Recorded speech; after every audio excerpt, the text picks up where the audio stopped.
Hey guys, here at the LA Auto Show, Hyundai has just revealed the IONIQ5N. Double the horsepower of its traditional dual motor all-wheel drive standard model. Let's get into it. Gotta love this matte blue paint color. We've seen it in glossy formats before, but this looks really nice on the IONIQ5N. It is still a large vehicle. Just because this thing is going to be slammed a bit, bigger brakes, bigger tires, bigger wheels, it is still a large vehicle and it has to overcome more mass than ever. We have a larger battery pack in here that is designed for this car specifically. It has increased cooling.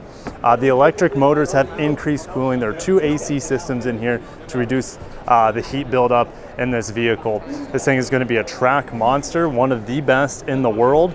And for the price point, let's say it's around 65, 70K. I'm not 100%, we don't know yet, but it should be able to be untouched compared to anything else in the price point. It really might only compete against maybe a Plaid or maybe some of the Taycan models when it comes to track performance. This thing is going to be a road cornering monster. You can drift it with all the different modes that it has.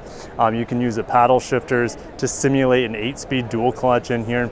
But the front end is very impressive. It is quite a bit different than what we see on other IONIQ5 products. We still have kind of like the digitalized squares, that retro square pattern here.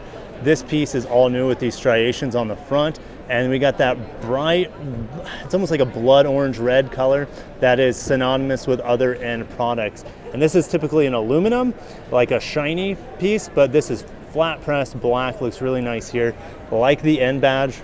And behind here is going to be some of those safety features like your radar cruise control and things like that. We go down below, it looks incredible. Compared to the pre-refresh launcher end, for example, this looks way better thought out because it's not just a gaping hole of glossy black or matte black plastic. Look, they broke it up with that gray piece right there. They have the nice accent, that bright orange accent there at the bottom that flows around. Looks really, really sporty, very good, very wide and low. It looks so much lower than the traditional IONIQ5. Coming to the side, that piece, again, that red, orange at the bottom, nice fin. Notice we have aerodynamic pieces that go around the rear fender and that rear side skirt. Beefed up brakes, not only on the back, but on the front. Orange calipers there as well, looking at the back. Again, that orange accent piece at the bottom that flows around the rest of the vehicle. More of those prismatic squares there at the bottom left and right corner. It is a lot of glossy black here, but then it gets right into that matte paint color again. You got that N badge on the corner, and also kind of like this additional brake light. It goes all the way, we have a little light bar there that goes all the way across. We have actual lights here. That's probably for the reverse lights. And IONIQ5 blacked out, black badge again, that's completely flat. And again, that triangle there for the top brake light. Looking very, very nice from every single angle. I want to get into the back seat. Oh, look here, this is your charging port. Flips up, CCS1 charging. Hyundai will be going to the next charging port pretty soon here. Which one's Look at this skid plate here, the scuff plate here. We got LED lights inside the doors, LED lights or around the speakers, sorry, and then also inside the armrest.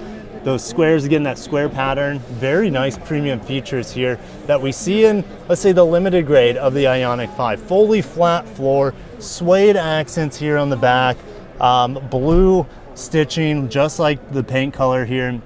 We got the N on the back of the seats, and I believe these seats are very similar to the ones in the Elantra N, which is a good thing. Those are very comfortable seats, and we're gonna go ahead and get into that front seat here. Let's close the door. Let's be somewhat of a gentleman. If we can get into the front seat.